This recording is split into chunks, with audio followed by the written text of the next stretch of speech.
কদিন পর দেখবেন কলকাতা, চেন্নাই তারাই আন্দোলন করবে ভারতের বিরুদ্ধে।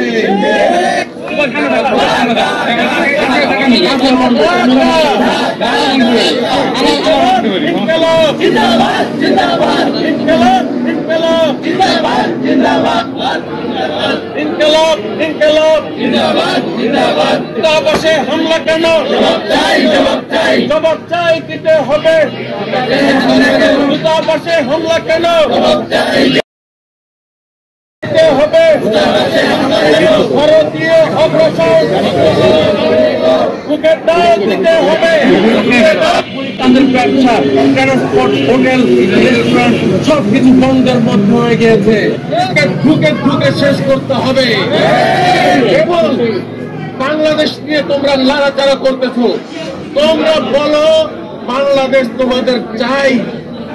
এই বাংলাদেশের বর্ডার খুলে দিতে বলে তারা 15 মিনিটে নাকি ভ্যানিশ করে দিবে।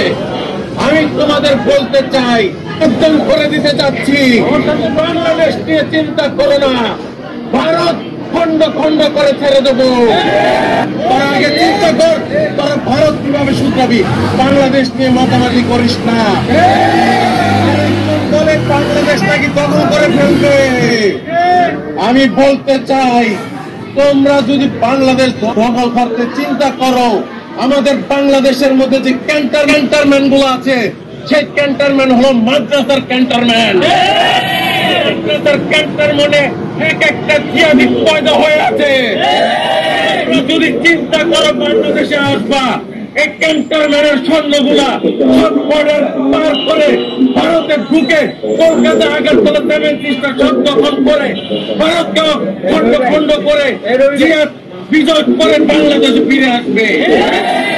বাংলাদেশের মধ্যে ভারতের একটি পতাকা উত্তোলন করে দিয়ে আসবে, কালেমার পতাকা।